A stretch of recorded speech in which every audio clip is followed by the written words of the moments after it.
بسم اللہ الرحمن الرحیم۔ السلام علیکم۔ مکتب غامدی کے ایک اور نشست میں خوش آمدید۔ 23 اعتراضات پر گفتگو کی سیریز جاری ہے۔ آج اس سلسلے کی 60ویں کے 68 ایپیسوڈ شروع کرنے جا رہے ہیں۔ غنا اور موسیقی کا اہم اعتراض زیر بحث ہے۔ اس موضوع کی آج تیسری قسط ہے۔ آغاز کرتے ہیں۔ غام صاحب بہت شکریہ آپ کے وقت کا۔ دو نشستوں میں نوعیت مسئلہ، اس پر آپ کا بنیادی استدلال، اور پھر اس کے بعد قرآن مجید کی وہ آیات کے جن سے بالعموم استدلال کر کے موسیقی کی حرمت کے اوپر بات کی جاتی ہے۔ ایک ایک چیز کو ہم زیر بحث لا رہے ہیں۔ پہلی آیت ہم نے آپ کے سامنے رکھی تھی، اور اگر میں یہ کہوں تو غلط نہ ہوگا کہ وہی بنیادی آیت ہے کہ جس سے استدلال کیا جاتا ہے۔ باقی تین آیات بھی ہیں، یہ بھی پیش کی جاتی ہیں، ایک ایک کر کے آپ کے سامنے رکھ رہے ہیں، اور جاننا چاہیں گے کہ ان آیات میں جو بالعموم علماء نے استدلال کیا ہے اس کو آپ کیسے دیکھتے ہیں، خود آپ کے نزدیک اس آیت سے کیا مراد ہے۔ آج جس آیت سے ہم پروگرام کا آغاز کر رہے ہیں وہ سورہ بنی اسرائیل کی آیت 64 ہے۔ میں اس کا ترجمہ پڑھ دیتا ہوں۔ اس کا ترجمہ یہ ہے کہ اور ان میں سے جن پر تیرا بس چلے ان کو اپنی صوت سے پھسلا لے، ان پر اپنے سوار اور پیادے چڑھا لا، مال اور اولاد میں ان کے ساتھ ساجی بن جا، اور ان سے وعدہ کر لے، اور شیطان ان سے محض دھوکے ہی کے وعدے کرتا ہے۔ خان صاحب، سورہ بنی اسرائیل کی آیت ہے۔ علماء، مفسرین، صحابہ اکرام کہا جاتا ہے کہ انہوں نے اس آیت میں صوت الشیطان سے مراد گانے بجانے کے آلات کی آوازیں لیے ہیں، مزمار لیا ہے، موسیقی اور غنا کے آلات لیے ہیں۔ بتائیے گا مجھے کہ اس آیت کے اندر کیا چیز زیر بحث ہے؟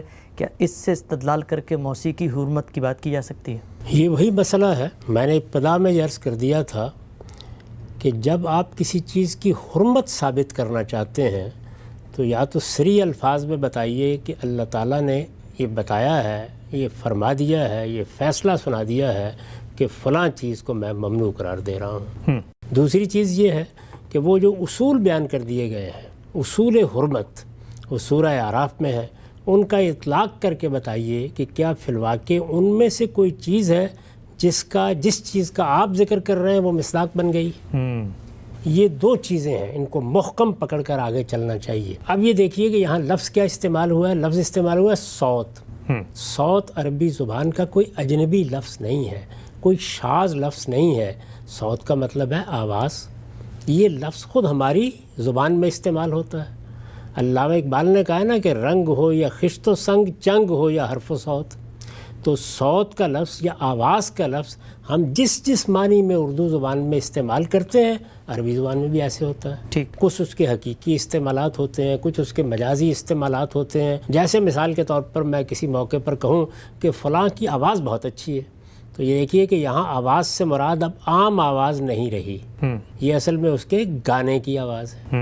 یہ ایک استعمال ہے جس نے یہ تخصیص اس کے اندر پیدا کر دی ہے۔ ٹھیک، اس طرح کی بہت سی چیزیں دنیا کی ہر زبان میں ہوتی ہیں، لہٰذا یہ دیکھنا چاہیے کہ اگر کسی نے فلاں جگہ پر یا فلاں آیت میں یا فلاں روایت میں فلاں لفظ کا، جو لفظ تو عموم میں ہے یعنی آواز کے معنی میں ہے، اس کا مصداق کسی چیز کو قرار دیا ہے، تو کیا آیت اسے قبول کرتی ہے؟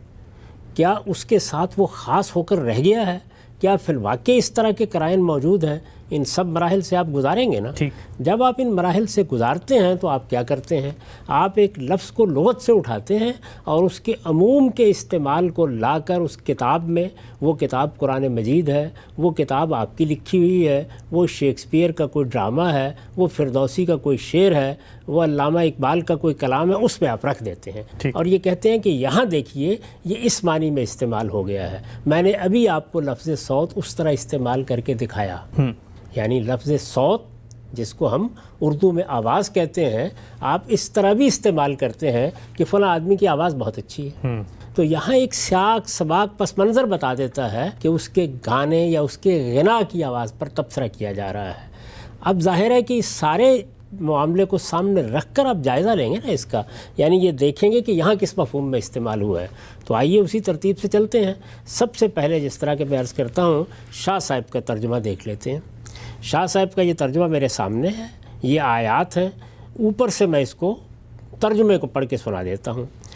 فرمایا جا، یعنی یہ موقع کون سا ہے؟ یہ موقع وہ ہے کہ جب شیطان نے اپنے آخری درجے کے معاملے کا اظہار کر دیا ہے، یعنی اللہ پروردگار عالم کے سامنے اس کا اظہار کر دیا کہ وہ آمادہ ہے سرکشی پر، وہ اس سے ہٹنے کے لیے تیار نہیں ہے۔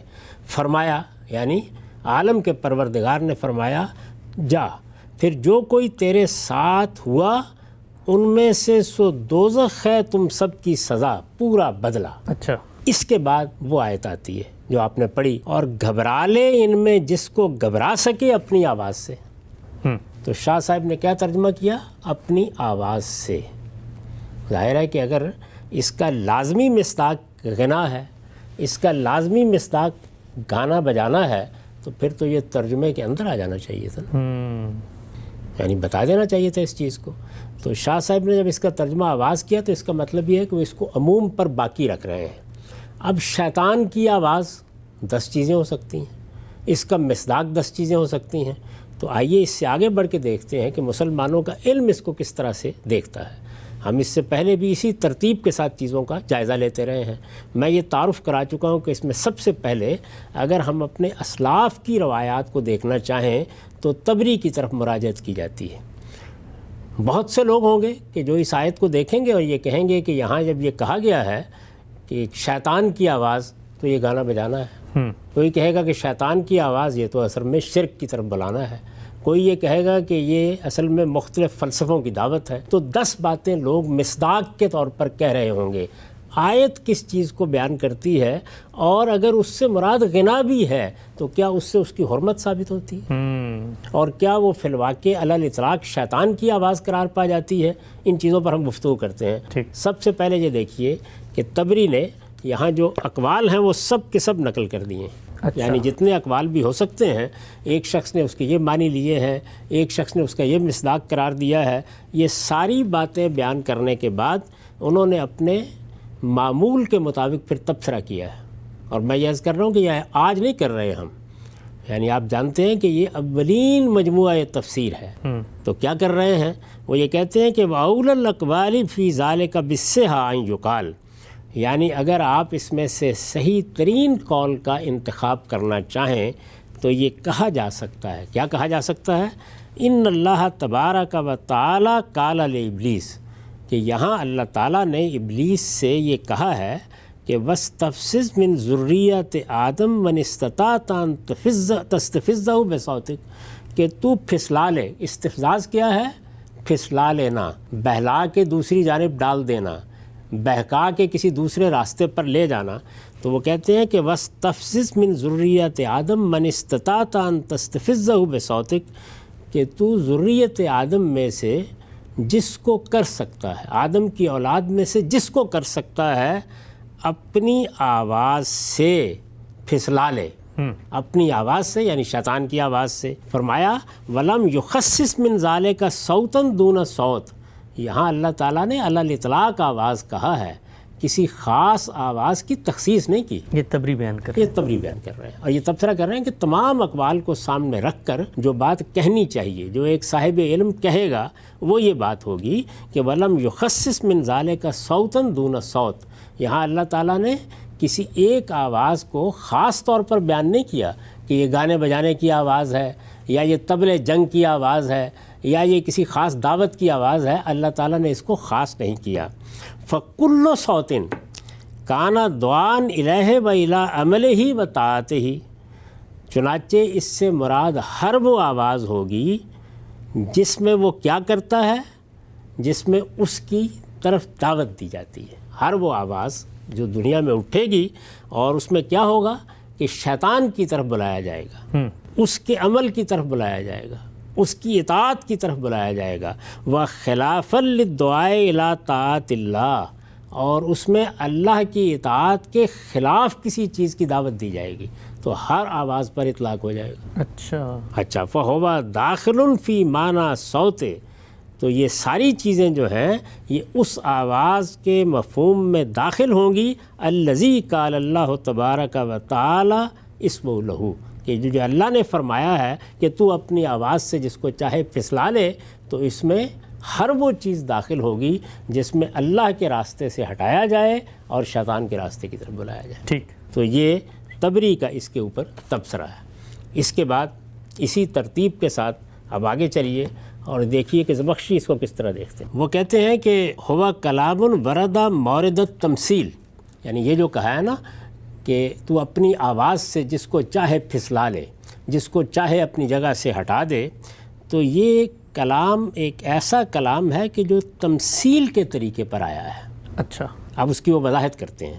وہ کہتے ہیں مسلط حالہ فی تسلط ہی علی من یغویہ بے مغوار. اس میں در حقیقت شیطان جن لوگوں کو اغوا کرتا ہے اور اس طرح ان پر اپنا تسلط قائم کر لیتا ہے، اس صورت حال کو ایک غارت گر سے تشبیہ دی گئی ہے. وہ غارت گر جو کیا کرتا ہے، اوکا علی قوم فصبت بہم صوتا، جو کسی قوم پر پل پڑا، حملہ آور ہو گیا اور اس نے وہاں ایک غوغا برپا کر دیا. اور وہ غوغا کس نوعیت کا تھا؟ یستفزہم من اماکنہم ویقلقہم من مراکزہم، کہ جس سے لوگ گویا اپنے گھروں سے نکل کھڑے ہوئے خوف زدہ ہو کر اور گھبرا کر، اور اپنے مراکز انہوں نے چھوڑ دیے اور وہاں سے نکل کر کسی دوسری جانب چلے گئے. یہ زمخشری کا تبصرہ ہے. یہاں بھی انہوں نے کوئی موسیقی کر رہے ہیں کہ یہ ہے، یعنی جس وقت شیطان حملہ آور ہوتا ہے تو وہ گویا ایک غوغا برپا کر دیتا ہے. اس کی مثال بالکل ایسی ہے کہ جس طرح کوئی غارت گر کسی بستی پر ٹوٹ پڑا ہے اور اس نے وہاں ایک ہنگامہ برپا کر دیا ہے. ایسی صورتحال پیدا کر دی ہے کہ جس کے نتیجے میں لوگ اپنے گھر چھوڑ کر نکل کھڑے ہوئے ہیں، اپنے مراکز چھوڑ کر نکل کھڑے ہوئے ہیں. یہ اس غوغا کا بیان ہے. اب ظاہر ہے کہ اس کی بھی دسیوں صورتیں دنیا میں ہوں گی.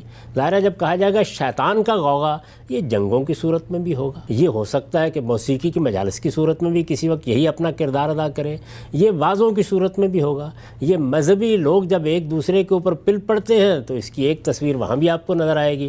تو اس کے 10 مصداق ہیں جو دنیا کے اندر ہوں گے. ہمارے یہ جلیل القدر علماء کیا بتا رہے ہیں؟ یعنی کیا یہ کہہ رہے ہیں کہ یہاں علی اطلاق اللہ تعالیٰ نے موسیقی کی حرمت بیان کر دی ہے یا موسیقی کو شیطان کی آواز قرار دے دیا ہے؟ یہاں یہ بتایا گیا ہے کہ شیطان اپنی آواز سے لوگوں کو پھسلانے کا کام کرے گا. آواز کا مصداق اس کا غوغا بھی ہو سکتا ہے، اس کی دعوت بھی ہو سکتی ہے، اس کا پیغام بھی ہو سکتا ہے. وہ جن چیزوں کو فلسفے کے طور پر بیان کرے گا اور لوگ ان کو لے کر اٹھیں گے، یہ ساری چیزیں اس کا مصداق ہو سکتی ہیں. ٹھیک. تو یہ تبری نے بیان کیا، یہ زمخشری نے بیان کیا. میں نے آپ کو بتا دیا کہ خود شاہ صاحب نے، یعنی شاہ عبد القادر نے، جن کے ترجمے پر ہمارے ہاں یہاں تفسیر کی بنیادیں رکھی گئی ہیں، انہوں نے بھی یہاں ترجمہ کرتے وقت کیا الفاظ استعمال کیے. اور گھبرا لے ان میں سے جس کو چاہے گھبرا سکے. مجھے یہ بتائیے کہ موسیقی گھبراتی ہے، اپنی جگہوں سے اکھاڑتی ہے، اور گھبرا لے ان میں سے جس کو گھبرا سکے اپنی آواز سے. تو وہی مفہوم ہے جس کو شاہ صاحب بھی ادا کر رہے ہیں کہ ایک غوغا برپا کر دے، لوگوں میں اضطراب پیدا کر دے، دین کے معاملے میں ترددات پیدا کر دے، شبہات میں ان کو مبتلا کر دے. تو گویا یہ ساری چیزیں ہیں جن کو یہاں لفظ صوت سے ادا کیا ہے قرآن مجید نے. یعنی آیت بہت ہی خوبی کے ساتھ اس پوری کیفیت کو بیان کرتی ہے جو شیطان پیدا کرتا ہے. اب اس کے بعد آئیے مولانا سید ابوالعلا صاحب مودودی کی طرف. وہ اس کو کس طرح سے دیکھتے ہیں. میں یہ عرض کر دوں کہ موسیقی کے بارے میں، تصویر کے بارے میں ان کا نقطہ نظر وہی ہے جو ہمارے ہاں عام طور پر علماء کا ہے. جب نقطہ نظر وہی ہے تو پھر تو ان میں سے ہر آیت سے ان کو بھی یہ استدلال کرنا چاہیے تھا. ہم اس سے پہلے یہ دیکھ چکے کہ سورہ لقمان کی آیت کے بارے میں بھی انہوں نے وہ بات نہیں کہی. اس لیے کہ کوئی آدمی جس کو کوئی مقدمہ ہی ثابت نہیں کرنا ہے، وہ آیت کو دیکھے گا، لفظ کو دیکھے گا، اس کے مقام کو دیکھے گا، اس کے محل وقوع کو دیکھے گا، یہ دیکھے گا کس پس منظر میں بات کہی گئی ہے. عموم ہے تو عموم پر رہتا ہے، خصوص ہے تو اس کی دلیل کیا ہے. ان میں سے کوئی چیز بھی نہیں ہے. اب یہ دیکھیے کہ وہ کس طرح اس کو بیان کرتے ہیں. کہتے ہیں کہ قال اذهب فمن تبعك منهم فإن جهنم جزاؤكم جزاء موفورا واستفزز من استطعت منهم بصوتك واجلب عليهم بخيلك ورجلك وشاركهم في الأموال والأولاد وعدهم وما يعدهم الشيطان إلا غرورا. اچھا تو جا، یعنی اللہ تعالیٰ نے شیطان سے کہا اچھا تو جا، ان میں سے جو بھی تیری پیروی کریں تجھ سمیت ان سب کے لیے جہنم ہی بھرپور جزا ہے. تو جس کو اپنی دعوت سے پھسلا سکتا ہے پھسلا لے. صوت کا ترجمہ دعوت. صوت کا ترجمہ کیا؟ دعوت. بالکل صحیح.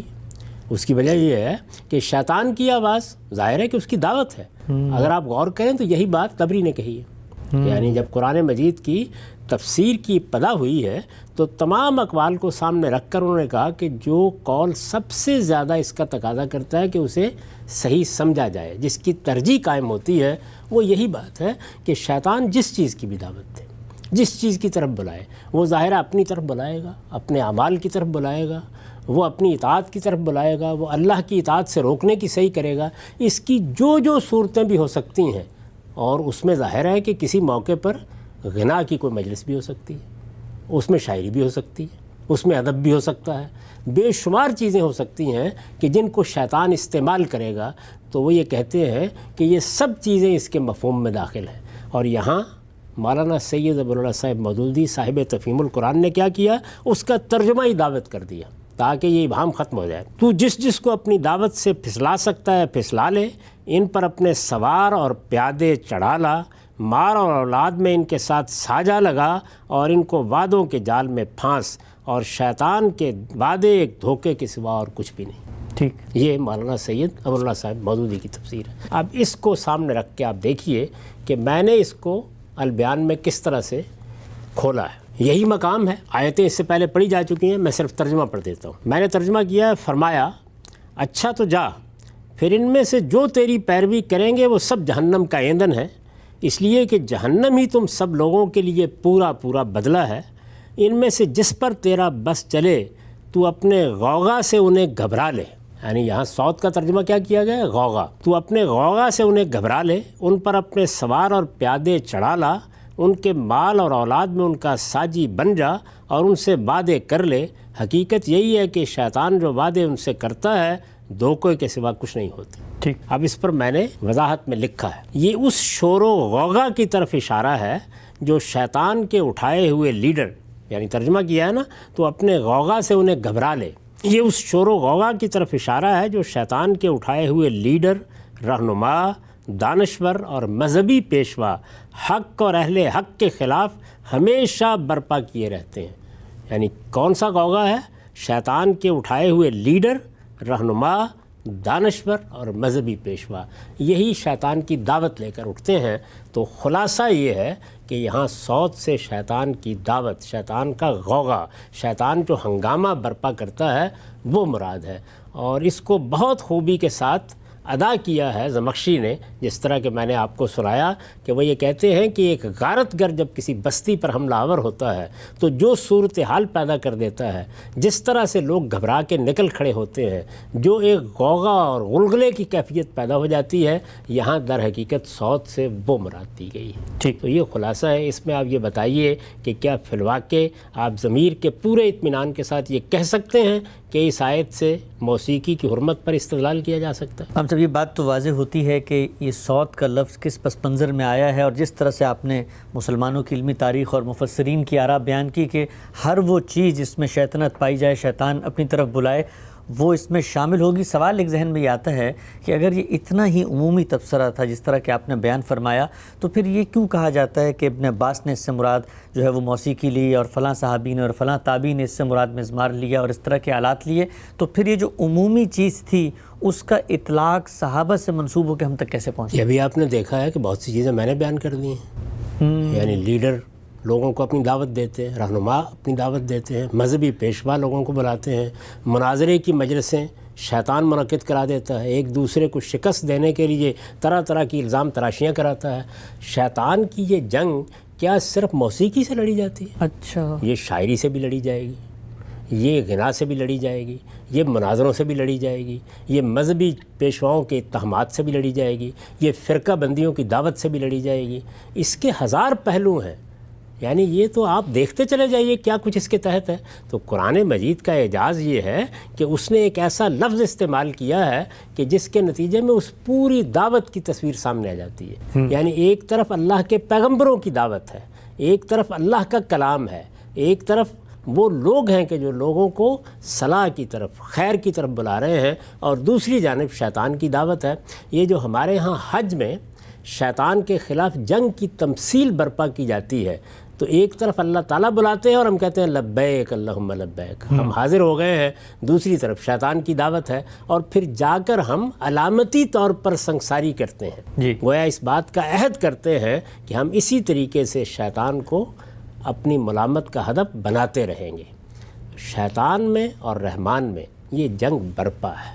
یہی جنگ ہے جس میں ہمارا امتحان ہے، اور اس میں شیطان کی آوازیں بھی ہزار ہیں اور شیطان کے حربے بھی ہزار ہیں اور اس کے عشوے بھی ہزار ہیں اور اس کی ادائیں بھی ہزار ہیں۔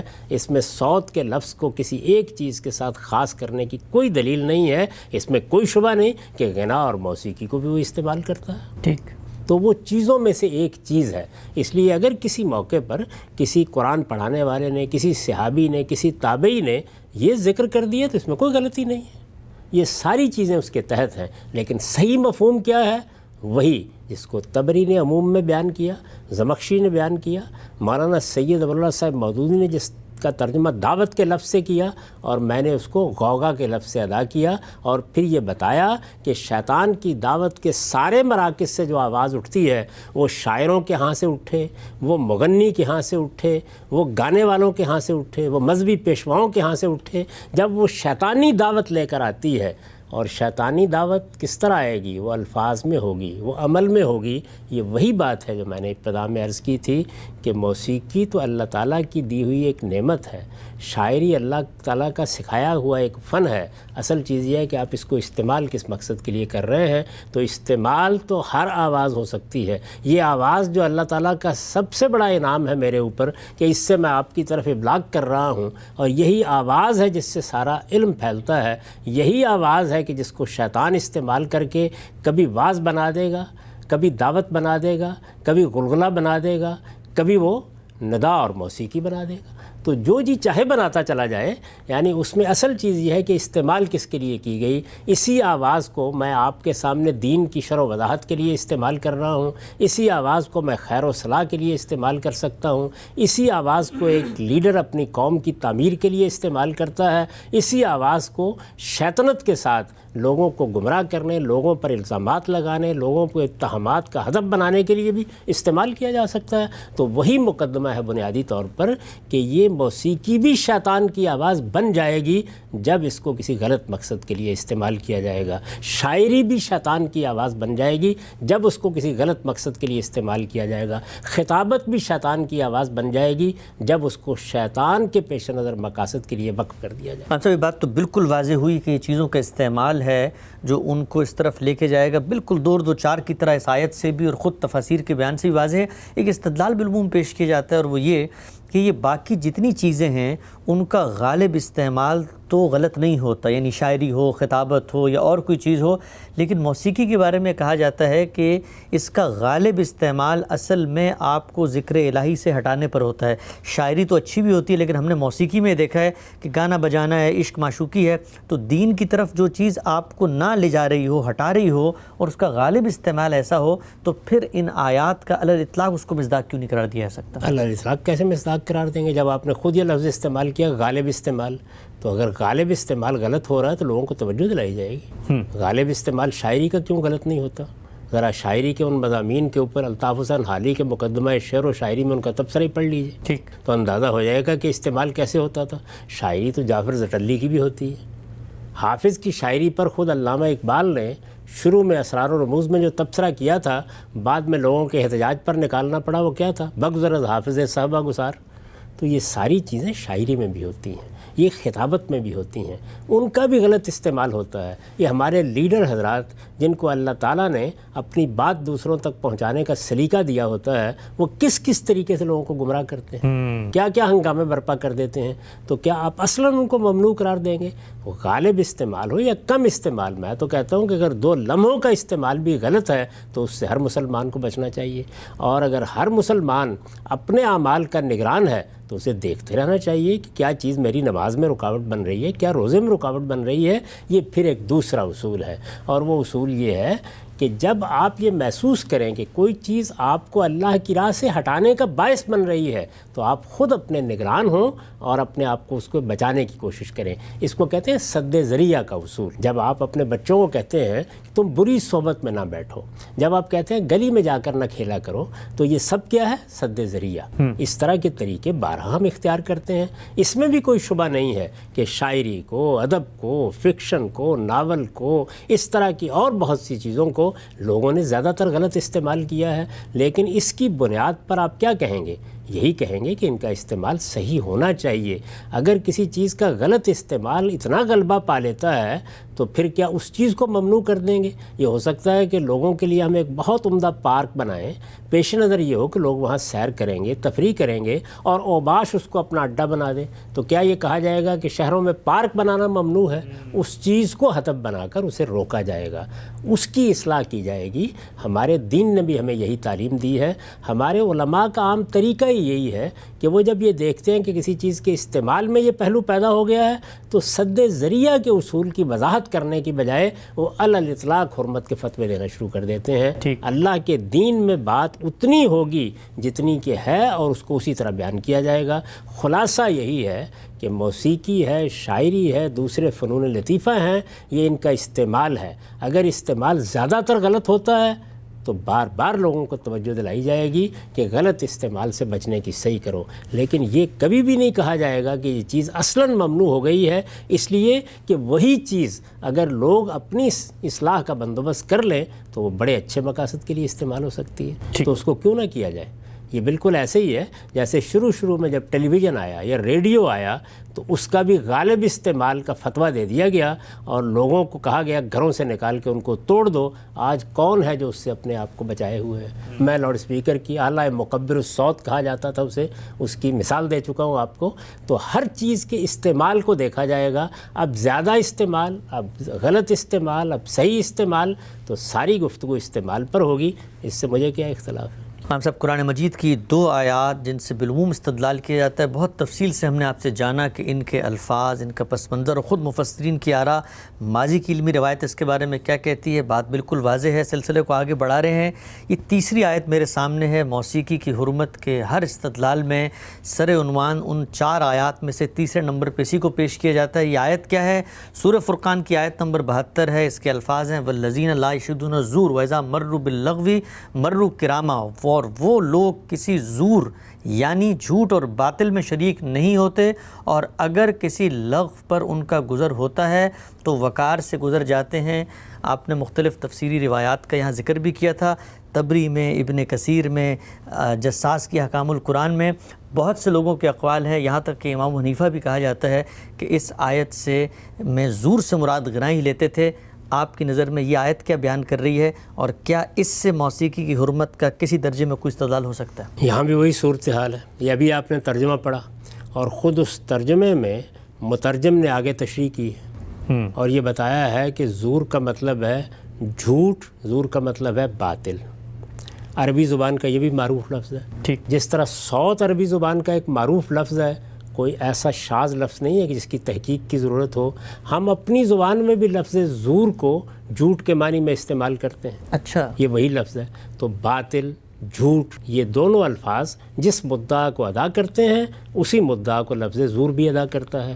ابھی آپ نے یہ دیکھا کہ لغت کو بھی آپ دیکھیے تو وہ یہی کہے گی، مفسرین کو دیکھیں تو وہ بھی یہی کہیں گے۔ اصل میں یہاں ہو کیا رہا ہے؟ ہو یہ رہا ہے کہ کچھ عمومی الفاظ قرآن نے استعمال کیے، جیسے شیطان کی آواز، جس طریقے سے زور، ایک اور لفظ بھی ابھی زیر بحث آئے گا۔ ان عمومی الفاظ کو آپ نے اٹھایا، اس سے پہلے ہم لفظ لہب پر بھی بات کر چکے ہیں، اور موقع اور محل کے اندر اس کو رکھنے کی بجائے اس کا مصداق غنا کو قرار دے دیا۔ جی، میں نے یہ عرض کیا ہے کہ لہب میں غنا بھی شامل ہے، کسی موقع پر غنا پر بھی باطل کا اطلاق کر سکتے ہیں، کسی موقع پر لفظ جھوٹ کا اطلاق بھی کر سکتے ہیں۔ یہی صورتحال اس سے پہلے جو لفظ صوت زیر بحث تھا تو اس میں بھی، لیکن کیا قرآن مجید نے یہاں اس کو اس تخصیص کے ساتھ نقل کیا ہے؟ کیا قرآن مجید نے سیاق و سباق میں اس چیز کو اس کے لیے مخصوص کر دیا ہے؟ ایسی ہرگز کوئی بات نہیں ہے۔ یہی وجہ ہے کہ قرآن مجید کے جو مترجمین ہیں وہ بھی اس کی جسارت کرنے کے لیے تیار نہیں ہے کہ آگے اس کے لیے غنا کا ترجمہ لکھتے ہیں، کوئی بھی یہ کرنے کے لیے تیار نہیں ہے۔ یہاں بھی دیکھیے، سب سے پہلے شاہ عبد القادر کا ترجمہ ہم دیکھتے ہیں۔ یہ سورہ فرقان ہے۔ اس میں ہوا کیا ہے؟ اس میں اللہ تعالیٰ یہ بیان کر رہے ہیں کہ وہ جو رحمان کے بندے ہیں ان کے اندر کیا اوصاف و خصائص ہوتے ہیں۔ اسی ذیل میں یہ فرمایا ہے کہ والذین لا یشهدون الزور واذا مروا باللغو مروا کراما، والذین لا یشهدون الزور واذا مروا باللغو مروا کراما، اور وہ جو شامل نہیں ہوتے جھوٹے کام میں۔ یہ شاہ صاحب کا ترجمہ ہے، اچھا، جھوٹے کام میں، اور جب ہو نکلیں کھیل کی باتوں پر نکل جامے بزرگی رکھ کر، یہ آگے لغو کا ترجمہ انہوں نے کیا ہے، اس سے آگے لفظ لغو استعمال ہوا ہے جس کے بارے میں ہم یہ جانتے ہیں کہ وہ عام طور پر انہی چیزوں کے لیے استعمال ہوتا ہے جو اخلاقی لحاظ سے موضوع نہیں ہوتی، منفی چیزیں۔ چنانچہ اس کے بارے میں خود قرآن مجید میں یہ کہا ہے کہ ہم اللغو مورزون، یعنی سچے اہل ایمان لغو سے اعراض کرتے ہیں۔ یہاں بھی دیکھیے یہ کہا ہے، تو اگر کسی نے مصداقی قرار دینا تھا تو لغو کا قرار دے لیتے، یعنی لہو میں تو ہر طرح کی چیزیں شامل ہیں، زور میں بھی ہر طرح کی چیزیں شامل ہیں، تو یہاں لفظ زور استعمال ہوا ہے۔ میں نے یہ عرض کیا کہ شاہ صاحب نے ترجمہ کیا ہے جھوٹے کام میں۔ اب اس کے بعد اسی ترتیب سے یہ دیکھیے کہ طبری اس پر کیا تبصرہ کرتے ہیں، یعنی یہ دونوں ہمارے پاس نمائندہ مفسرین ہیں سلف میں۔ طبری میں آپ کو تمام اقوال پر تبصرہ مل جاتا ہے، انہوں نے بھی اس میں سب اقوال نقل کر دیے ہیں، جو لوگ بھی زور کی کوئی تشریح کر رہے ہیں انہوں نے بیان کر دی ہے۔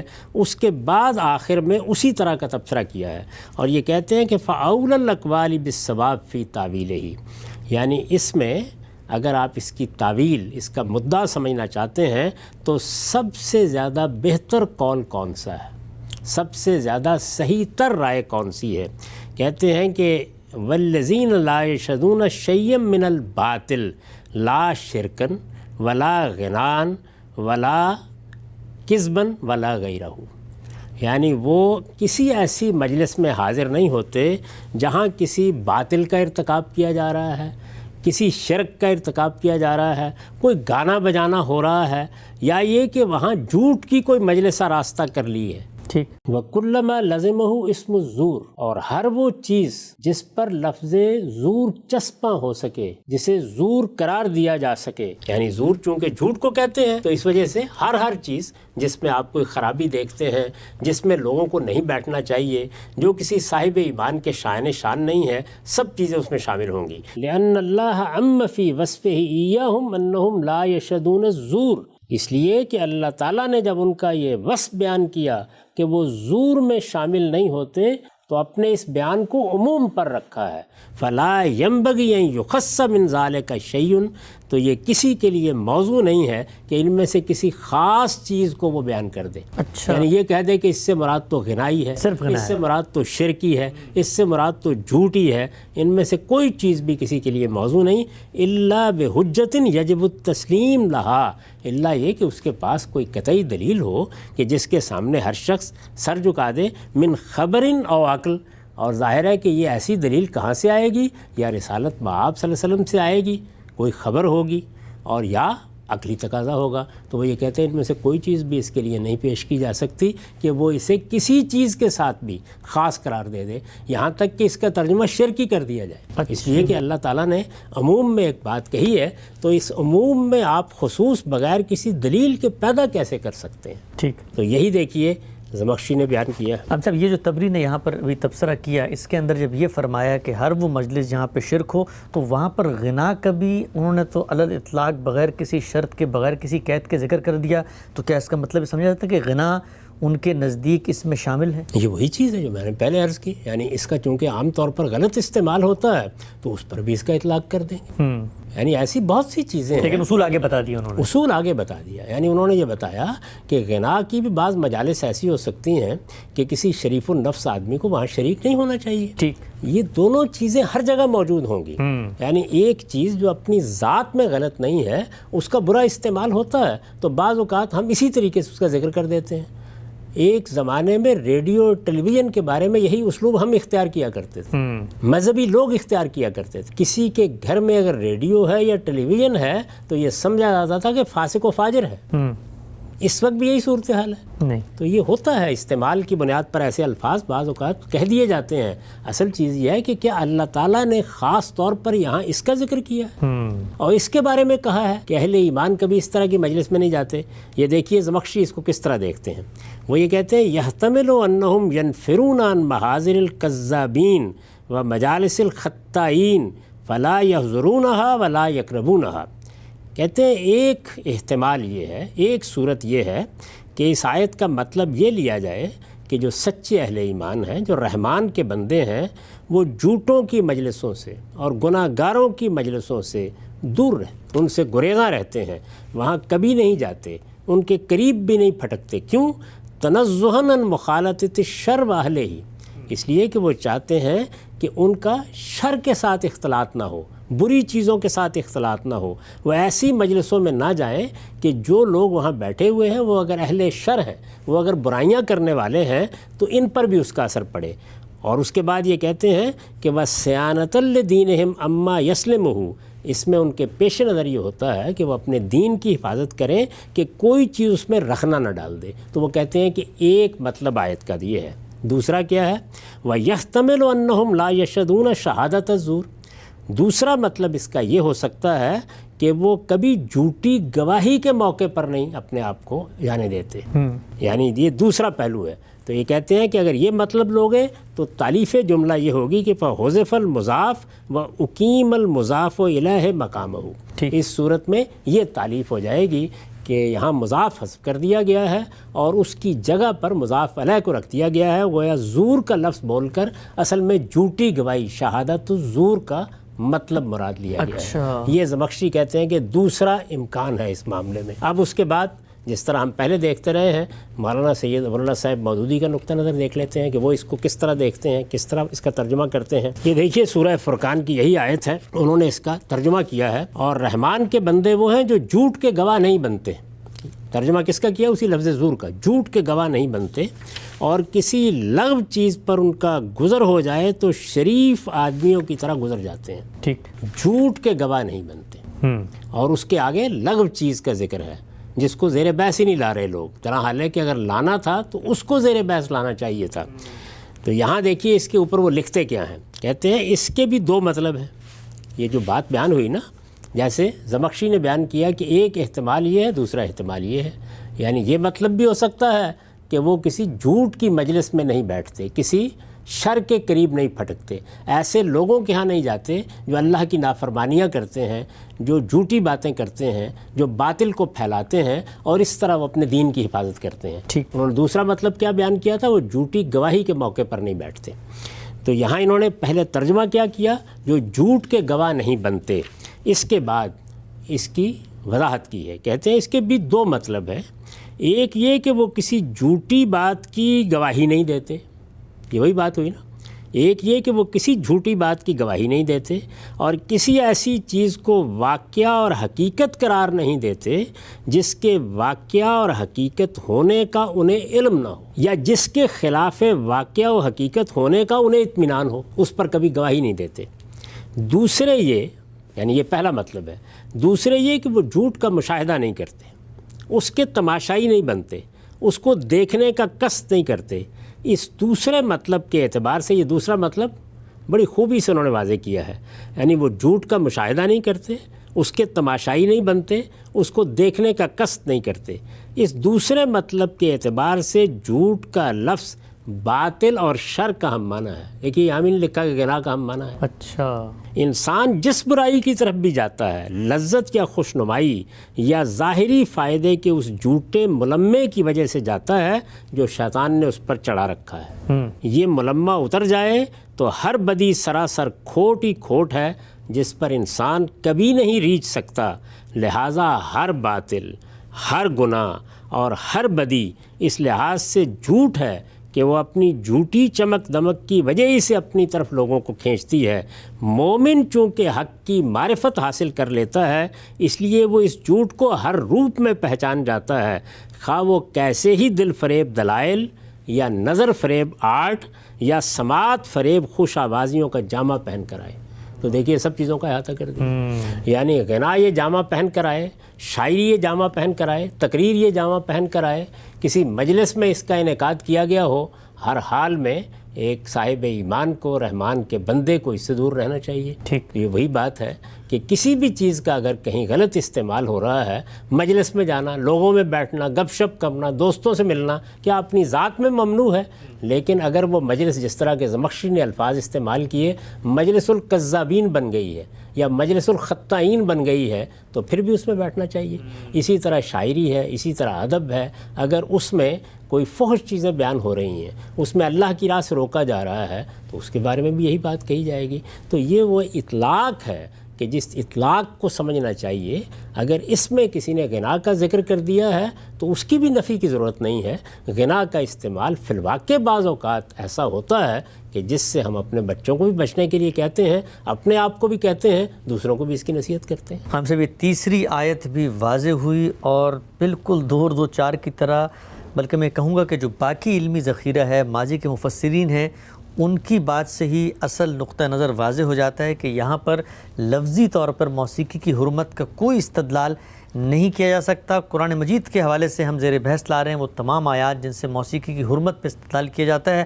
آخری آیت میرے سامنے ہے، اس آیت کو پڑھنے سے پہلے میں یہ کہوں گا کہ اس آیت سے بھی یہ استدلال قطعی طور پہ کیا جاتا ہے کہ اس میں ایک لفظ ایسا آ گیا ہے کہ باقی جگہوں پر تو عمومی الفاظ تھے، لیکن اس لفظ سے تو مراد ہی غنا ہے۔ کہا یہ جاتا ہے کہ قرآن مجید کی سورہ نجم میں ارشاد ہوا ہے کہ کیا تم اس کلام پر تعجب کرتے ہو، ہنستے ہو، روتے نہیں ہو اور تم صامد ہو، وانتم صامدون۔ علامہ قرطبی نے لکھا ہے کہ علماء اکرام اس آیت سے بھی موسیقی کی حرمت پہ استدلال کرتے ہیں، اور ابن عباس کا ایک قول نقل کیا ہے کہ حمیر کی لغت میں یہ جو لفظ ہے صامدون، صمود، اس سے مراد غنا اور موسیقی ہے۔ آخری آیت موسیقی کی حرمت کے استدلال میں کیا کہتے ہیں؟ پھر ایک مرتبہ یہ بات دہرا دوں کہ آپ کیا لفظ بول رہے ہیں؟ حرمت، یعنی حرمت میں استدلال اس طریقے سے کیا جاتا ہے۔ غنا کا لفظ عربی زبان کا معروف لفظ نہیں ہے، مزامیر کا لفظ عربی زبان کا معروف لفظ نہیں ہے۔ قرآن مجید نے اس کی حرمت بیان کرنی ہوتی تو اس طریقے سے وہ اس کو بیان کرتا۔ جب کسی چیز کی حرمت بیان کرنا ہوتی ہے تو اس کے لیے الفاظ کیا ہیں، تعبیریں کیا ہیں، میں پہلی نشست میں اس پر تفصیل سے گفتگو کر چکا ہوں۔ یہاں ہم نے کیا دیکھا؟ کچھ عمومی الفاظ تھے اور وہ بھی کہاں زیر بحث آئے؟ کہیں شیطان کی نسبت سے لفظ صوت زیر بحث آ گیا، کہیں رسالت مآب صلی اللہ علیہ وسلم کی دعوت کے مقابل میں آ کر لفظ لہو استعمال ہو گیا، اور کہیں ہم نے دیکھا کہ ایمان والوں کی، رحمان کے بندوں کی خوبیاں بیان کرتے ہوئے یہ عمومی تعبیر اختیار کی گئی کہ وہ کبھی کسی زور کے قریب نہیں جاتے۔ ٹھیک، زور کا مطلب ہے جھوٹ، ظاہر ہے اس کے مصداق بھی سینکڑوں ہو سکتے تھے، اور ہو سکتا ہے کہ اس میں کسی باطل چیز کے بیان کرنے کے موقع کے اوپر ہم شاعری کو بھی شامل کر دیں، ہم کسی غلط افکار کو بیان کرنے والی مجلس کو بھی شامل کر دیں، ہم کسی موسیقی کی محفل کو بھی شامل کر دیں۔ یہ چیزیں مصداق کے طور پر زیر بحث آتی ہیں، اور جب یہ بات بیان کی جاتی ہے تو اس موقع کے اوپر آپ دیکھتے ہیں کہ کس محل میں اس کو بیان کیا جا رہا ہے۔ اب اس لفظ کو بھی ذرا آپ دیکھ لیں، ابھی تک تو جو الفاظ تھے، مثال کے طور پر جھوٹ، مثال کے طور پر باطل، جس کو زور کے لفظ سے قرآن نے تعبیر کیا، چلیے وہ تو ایک قابل نفرت چیز ہے، یعنی آدمی کو ہر جھوٹ سے، ہر باطل سے اجتناب کرنا چاہیے۔ اسی طریقے سے لفظ لہو تھا کہ اس میں بھی بہرحال بہت سی چیزیں ایسی ہیں جن پر اعتراض کیا جا سکتا ہے، جیسے کہ ہم اس پر تفصیل کے ساتھ بحث کر کے دیکھ چکے ہیں۔ یہی صورتحال کم و بیش شیطان کی آواز کے بارے میں بھی ہے کہ بہرحال اس میں بری چیزیں زیر بحث تھیں۔ یہاں کیا چیز ہے کہ جس کو موضوع بنایا جا رہا ہے؟ تو آئیے دیکھتے ہیں کہ اس میں بھی اسی ترتیب سے کس طرح سے ہمارے مفسرین اس کو لے رہے ہیں۔ سب سے پہلے وہی شاہ صاحب کا ترجمہ، یعنی اگر یہ اتنا ہی قطعی ہے اور اس کو اس طرح کی حجت بنا دیا گیا ہے اور اس طرح اس سے آپ حرمت پہ استدلال کر رہے ہیں، تو میں پھر یہ عرض کروں گا کہ پھر تو ہر حال میں اس کا ترجمہ یہی ہونا چاہیے تھا۔ یعنی پھر اس کے بعد یہ سارے کے سارے لوگ یہ جسارت کر کیوں رہے ہیں؟ تو آیات کیا ہیں؟ افمن ھذا الحدیث تعجبون وتضحکون ولا تبکون وانتم صامدون۔ اب یہ دیکھیے شاہ صاحب اس کا ترجمہ کرتے ہیں، کیا تم اس بات سے اچنبھا کرتے ہو، یعنی قرآن سے، خدا کی دعوت سے، خدا کے پیغام سے، اور ہنستے ہو اور روتے نہیں، اور تم کھلاڑیاں کرتے ہو؟ تو صامدون کا ترجمہ کیا کیا ہے؟ کھلاڑیاں کرتے ہو۔ اچھا، تم نے اس کو کھیل بنا رکھا ہے۔ یہ بالکل وہی مضمون ہے جو اس سے پہلے آپ کو یاد ہوگا کہ جب ہم نے لہو پر گفتگو کی تو وہاں زیر بحث آیا ہے، اور قرآن مجید میں بڑے صاف الفاظ میں زیر بحث آیا ہے کہ ان لوگوں نے اللہ کی کتاب کو اور اپنے دین کو کھیل اور تماشا بنا لیا۔ تو میں یہ عرض کر چکا ہوں کہ آپ کسی کھیل کا استعمال دعوت حق کے مقابلے میں کریں، آپ کسی موقع کے اوپر ہنسی مسخری کا دین کو موضوع بنا لیں، یعنی بیٹھ کر باتیں کرنا، کوئی لطیفے کی بات سنا دینا اپنی ذات میں ممنوع نہیں ہے، لیکن اگر یہ قرآن کے مقابلے میں آ گیا ہے، اگر یہ اللہ کے رسول کے مقابلے میں آ گیا ہے، اگر دعوت حق کے مقابلے میں آ گیا ہے، کوئی صاحب علم آدمی لوگوں کو اللہ کا پیغام پہنچانے کے لیے آپ کے محلے میں آئے ہیں اور آپ نے پوری آواز سے لاؤڈ سپیکر لگا دیا اور اس کے اوپر گانے نشر کرنا شروع کر دیے ہیں، تو اب اس کے باطل ہونے میں اور اس کے قابل نفرت ہونے میں کیا شبہ ہے؟ ٹھیک، یہ وہی چیز ہے جس کو 2 لفظوں میں نے بیان کیا تھا کہ یہ سب اللہ کی نعمتیں ہیں۔ تمام فنون لطیفہ ان کو اس لحاظ سے دیکھا جائے گا کہ آپ ان سے کیا کام لے رہے ہیں، میں ان سے کیا کام لے رہا ہوں، میں ان سے کوئی اچھا کام لے رہا ہوں۔ ایک ہے اچھا کام لینا، ایک ہے محض تفریح کے لیے کسی چیز کو سننا اور سنانا، یہاں تک دین کو کوئی اعتراض نہیں ہے۔ اس سے آگے بڑھ کر اگر آپ اس کو بد اخلاقی کے فروغ کا ذریعہ بنا رہے ہیں، اگر آپ اس کو شرک کے فروغ کا ذریعہ بنا رہے ہیں، اگر آپ اس کو دین کے خلاف استعمال کر رہے ہیں، اس کی دعوت کے مقابلے میں آ گئے ہیں، تو ظاہر ہے کہ یہ قابل مذمت ہو جائے گا۔ شاہ صاحب نے یہاں کھلاڑیاں ترجمہ کیا، اس کا مطلب کیا ہے کہ ایک طرف اللہ کی کتاب، ایک طرف وہ بات جو اللہ کے پیغمبر کی طرف سے پیش کی جا رہی ہے، اور اس کے مقابل میں تم کیا کر رہے ہو، یہ تمہارا کیا رویہ ہے، یہ انہوں نے بیان کیا۔ اب یہ دیکھیے اسی ترتیب کے ساتھ کہ اس کو طبری کس نظر سے دیکھتے ہیں اور کس طریقے سے بیان کرتے ہیں۔ وہ یہ کہتے ہیں، یعنی الفاظ یہی ہے نا کہ وَأَنْتُمْ صَامِدُونَ، یعنی ایک طرف اللہ کی کتاب ہے، ایک طرف اللہ کا پیغام ہے، ایک طرف قرآن مجید ہے، اور دوسری طرف تم کیا ہو، تم ہنسی اڑا رہے ہو۔ تمہیں تو رونا چاہیے تھا اس موقع پر۔ یعنی قرآن مجید کے الفاظ یہ ہیں، بالکل تقابل میں بیان فرما رہا ہے۔ ایک طرف اللہ کی کتاب، ایک طرف اللہ کا پیغام، ایک طرف اللہ کا کلام، اس کے مقابل میں یہ ہنسی مذاق، اس کے مقابل میں شاہ صاحب کی تعبیر کے مطابق یہ کھلاڑیاں، تم اس کو کھیل تماشا بنا رہے ہو۔ یہ موقع ہے وَأَنْتُمْ صَامِدُونَ، تو لفظ صامدون پر وہ لکھتے ہیں وَأَنْتُمْ لَاهُونَ أَمَّا فِيهِ مِنَ الْعِبْرِ وَالذِّكْرِ، یعنی یہ قرآن مجید تو عبرت دلانے کے لیے آیا تھا، یہ یاد دہانی کے لیے ہے، یہ اللہ کا پیغام پہنچانے کے لیے ہے، تم اس سے غافل ہو کر کسی دوسری سرگرمی میں مصروف ہو، یہ اس کا مطلب بیان کر رہے ہیں۔ مورزون عن آیاتہ، اور اس کی آیات سے اعراض کر رہے ہو، یہ وہ بیان کرتے ہیں۔ گویا قرآن کے مقابلے میں لہو، قرآن کے مقابلے میں کھیل تماشا، قرآن کے مقابلے میں ہنسی مسخری، اس سے زیادہ قابل مذمت چیز کیا ہو سکتی ہے؟ اس کے بعد وہ تبصرہ کر کے یہ کہتے ہیں کہ جو کچھ بھی اہل تعویل نے اس میں لکھا ہے، کسی نے اس کا ترجمہ غافلون کیا ہے، کسی نے اس کا ترجمہ مبرتمون کیا ہے، یعنی تکبر کے ساتھ قرآن کے مقابلے میں کھڑا ہو جانا، یہ سب کے سب اسی مدعا کو ادا کرتے ہیں کہ ایک طرف اللہ کی کتاب ہے اور اس کے مقابل میں یہ تمہاری ہنسی مسخری ہے، یہ مدعا ہے اس کا، یا تمہارا تکبر اور اعراض ہے، تمہارا اس طریقے سے اللہ کے مقابلے میں کھڑے ہونے کا داعیہ ہے، اس کو انہوں نے بیان تو کیا۔ تبری نے یہاں موسیقی کا کوئی ذکر ہی نہیں کیا، کوئی ذکر ہی نہیں کیا سر، اس لیے کیوں ذکر کریں گے؟ یہ لفظ اپنے لغت کے لحاظ سے ہرگز یہ معنی نہیں رکھتا۔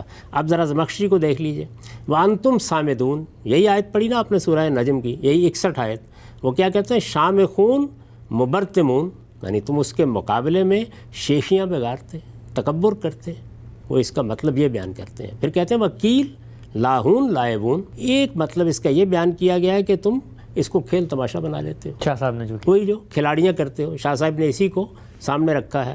اور ایک مطلب یہ بھی بیان کیا گیا ہے کہ تم اس کے مقابلے میں گویا گانے بجانے لگ جاتے ہو۔ اچھا، تو اس کے مقابلے میں گانے بجانے لگ جانا، اس کے مقابلے میں ہنسی مسخری کرنا، اس کے مقابلے میں اعراض کا رویہ اختیار کرنا، اس کے مقابلے میں تکبر اختیار کرنا، یہ ساری تعبیریں ہیں، لیکن اس کے مقابلے میں تو یہ بالکل وہی مضمون ہے جو اس سے پہلے سورہ لقمان میں ہم دیکھ چکے ہیں کہ اللہ تعالیٰ نے یہ فرمایا کہ ایک طرف میرے پیغمبر کی دعوت ہے اور دوسری جانب یہ لوگ ہیں کہ یہ جا کر لہو الحدیث خرید لائیں۔ یہ موقع ہوتا ہے، یعنی کسی بات کی مذمت کیوں کی جا رہی ہے، کیا محل ہے، کیا چیز پیش نظر آ گئی ہے، تو موقع اور محل سے ہٹا کے، تو میں نے بارہا ہی عرض کیا ہے کہ آپ ایک ہاکی کا میچ منعقد کر دیں گے اور اس کے مقابل میں دعوت دین ہوگی، اس کے مقابل میں لوگوں کی اصلاح کا کوئی داعیہ ہوگا، تو اس کو بھی اس وقت مذموم ٹھہرایا جائے گا اور آپ سے کہا جائے گا کہ یہ آپ کیا کر رہے ہیں۔ اس کے بعد دیکھیے اب مولانا سید ابواللہ صاحب مودودی اس کو کس طرح بیان کرتے ہیں۔ انہوں نے ترجمے میں ترجیح دی ہے اس کو، یہ دیکھیے، اب کیا یہی وہ باتیں ہیں جن پر تم اظہار تعجب کرتے ہو، ہنستے ہو اور روتے نہیں ہو، اور گا بجا کر انہیں ٹالتے ہو؟ گا بجا کر انہیں ٹالتے ہو، انہوں نے گا بجا کر کے معنی کو لے لیا ہے، لیکن بالکل صحیح محل پر استعمال کیا ہے کہ ایک طرف اللہ کی بات، ایک طرف اس کے مقابلے میں تمہارا رویہ. تمہیں تو چاہیے تھا کہ اس موقع پر روتے، اور تم اس کو ہنسی مذاق کا موضوع بنا رہے ہو اور گا بجا کر انہیں ٹالتے ہو، ان سے اعراض کا طریقہ اختیار کرتے ہو. لیکن اس کے بعد ذرا سنیے اس کی تفسیر میں کیا لکھتے ہیں. کیا فی الواقع اسی طرح حرمتیں ثابت ہوا کرتے ہیں؟ وہ لکھتے ہیں اصل میں لفظ سامدون استعمال ہوا ہے جس کے 2 معنی اہل لغت نے بیان کیے ہیں. ابن عباس، اکرمہ اور ابو عبیدہ نحوی کا قول ہے کہ یمنی زبان میں صمود کے معنی گانے بجانے کے ہیں، اور آیت کا اشارہ اس طرف ہے کہ کفار مکہ قرآن کی آواز کو دبانے اور لوگوں کی توجہ دوسری طرف ہٹانے کے لیے زور زور سے گانا شروع کر دیتے تھے. میرے بھائی، اگر قرآن کی آواز کو دبانے اور لوگوں کی توجہ دوسری طرف ہٹانے کے لیے اللہ کے پیغمبر کی تلاوت قرآن کے مقابلے میں زور زور سے گانا شروع کر دیا جائے تو اس کے قابل مذمت ہونے میں کیا شبہ ہے؟ میں اس وقت اس پہ بحث نہیں کر رہا کہ قرآن مجید کیا یمن کی زبان میں اترا ہے، یعنی قرآن مجید قریش کی زبان میں اترا ہے اور اس میں وہی معنی لیے جائیں گے، لیکن لے لیجئے آپ، اس سے کوئی فرق نہیں پڑتا. دوسرے معنی ابن عباس اور مجاہد نے یہ بیان کیے ہیں کہ الصمود البرتما وهي رفع الراس تکبرا كانوا يمرون على النبی صلی اللہ علیہ وسلم غضابا مبرتمین، یعنی صمود تکبر کے طور پر سر نوڑانے کو کہتے ہیں. دیکھیے اب یہ حرمت ایسی ثابت ہوتی ہیں، ایک وہ معنی ہے، ایک یہ معنی ہے. وہ کون بیان کر رہے ہیں؟ وہ ابن عباس اور اکرمہ. یہ کون بیان کر رہے ہیں؟ ابن عباس اور مجاہد. اچھا، تو یہ معنی بھی بیان کر رہے ہیں، وہ بھی کر رہے ہیں. یعنی صمود تکبر کے طور پر سر نوڑانے کو کہتے ہیں. کفار مکہ رسول اللہ صلی اللہ علیہ وسلم کے پاس سے جب گزرتے تو غصے کے ساتھ منہ اوپر اٹھائے ہوئے نکل جاتے تھے. راغب اصفہانی نے مفردات میں بھی یہی معنی اختیار کیے ہیں، اور اس معنی کے لحاظ سے سامدون کا مفہوم قتادہ نے غافلون اور سعید بن جبیر نے مورزون بیان کیا ہے. اچھا، یعنی غافلون غفلت میں پڑے ہوئے، مورزون اعراض کیے ہوئے، منہ موڑے ہوئے، یہ اس لفظ کے معنی ہیں. میں یہ کہتا ہوں آپ گانا بجانا ہی لے لیجئے، تو یہاں کس چیز پر تبصرہ ہوگا؟ ان کے رویے پر تبصرہ ہوگا. انہوں نے جو طریقہ اختیار کیا ہے، جو پیغمبر کے مقابلے میں آ کر گانے بجانے کو کھڑا کر دیا ہے، اس پر ہم شروع سے بات کر رہے ہیں کہ یہ چیز تو ہر حال میں قابل مذمت ہے. میں نے اس کو کس طرح بیان کیا ہے اپنی تفسیر البیان میں. وہی آیات ہیں، آیات بار بار پڑھی جا چکی ہیں، ترجمہ سن لیجئے. پھر کیا ہماری اس بات پر تعجب کرتے ہو، ہنستے ہو، روتے نہیں؟ تم پندار کے نشے میں غافل پڑے ہو. میں نے اس کا ترجمہ یہ کیا. ٹھیک، یہ ابھی آپ نے دیکھا نا، یہ سب معنی بھی اہل علم نے بیان کیے ہیں. میرے نزدیک یہاں صحیح مفہوم یہ ہے، تم پندار کے نشے میں غافل پڑے ہو، سو ہوش میں آؤ اور اللہ کے سامنے سجدہ ریز ہو جاؤ اور اس کی بندگی کرو. ٹھیک، تو یہ موقع ہے، اس میں کس طریقے سے آپ موسیقی یا مزامیر کی حرمت ثابت کریں گے؟ کیا اسی طریقے سے حرمتوں کے لیے استدلال کیا جاتا ہے؟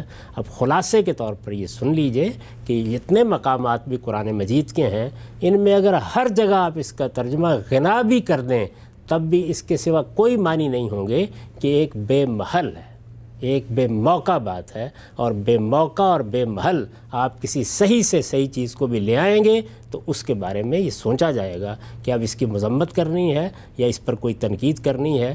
میں نے پھر عرض کیا کہ آپ بیٹھے ہوئے گپ شپ کر رہے ہیں، باتیں کر رہے ہیں، آپ دوستوں کے ساتھ بیٹھے ہیں اور ایک دوسرے کو لطائف سنا رہے ہیں.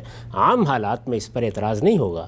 اگر ان لطائف میں کوئی مضمون ایسا ہے کہ جو فحش ہے، قابل اعتراض ہے، جس میں بد اخلاقی ہے، کسی پر تہمت ہے، کسی کی تحقیر ہے، تو توجہ دلائی جائے گی. اور اگر صورتحال یہ ہو کہ وہاں کوئی اللہ کا بندہ آ جائے اور آ کر آپ کے سامنے یہ بات پیش کرے کہ میں کچھ دین کی، اخلاق کی بات آپ سے کرنا چاہتا ہوں، اور آپ اس کے مقابل میں لطیفہ بازی میں مصروف رہیں، تو ظاہر ہے کہ یہ چیز بھی قابل مذمت ہوگی. تو کیا بات ہے، کس موقع پر ہے، کس طرح سے اس کو پیش کیا جا رہا ہے، یہ چیزیں ہیں جو قابل تنقید بنتی ہیں. وہی خلاصہ کلام کہ اللہ کی پوری کتاب میں جو کچھ آپ نے پیش کرنا ہے اس کو سامنے رکھ دیجئے. میں نے جو بات کہی ہے اسی کا اعتراف کرنا پڑے گا کہ یہ سب چیزیں اصلاً بالکل جائز ہیں. یہ ان کا استعمال ہے، استعمال اپنے مضمون کے لحاظ سے غلط ہے تو مذموم ٹھہرے گا. اگر وہ استعمال اللہ کے دین کے راستے میں رکاوٹ ہے تو مذموم ٹھہرے گا. وہ میری یا آپ کی نماز میں، روزے میں، خدا کی طرف توجہ میں رکاوٹ بن رہا ہے تو مذموم ٹھہرے گا. ہم سب قرآن مجید کی وہ چاروں آیات، وہ مقامات جن سے موسیقی کی حرمت پر استدلال کیا جاتا ہے، ایک ایک آیت پر رک کر، ٹھہر کر، لفظ کے معنی، امت کی علمی تاریخ، کلام کا سیاق اور پھر ان کے عملی مصداقات کیا کیا ہو سکتے ہیں. آپ نے جو بات پہلی قسط میں بیان کی تھی، قرآن مجید کی آیت بالعموم موسیقی کی حرمت کے استدلال پہ پیش کی جاتی ہیں، لیکن اب بظاہر یہی لگتا ہے کہ یہ آیت سب کی سب وہی باتیں بیان کر رہی ہیں کہ چیزوں کا استعمال ہے جو ان کو قابل مذمت بنا دیتا ہے، اور کسی بھی لفظ کا لفظی معنی موسیقی غنا خود مفسرین نے نہیں لیا. قرآن مجید کے تمام مقامات زیر بحث آئے، لیکن اس کے بعد حدیث کا ایک بہت بڑا ذخیرہ ہے جس سے استدلال کر کے یہ کہا جاتا ہے کہ موسیقی کی حرمت کو وہاں پر صریح الفاظ میں بیان کیا ہے. وہ روایتیں کیا ہیں ایک ایک کر کے آپ کے سامنے رکھیں گے اور آپ سے جانیں گے کہ خود آپ کی تحقیق ان روایتوں کے بارے میں کیا ہے. وقت ہمارے یہاں پہ پورا ہوتا ہے. اب تک آپ کے وقت کا بہت شکریہ. بہت شکریہ.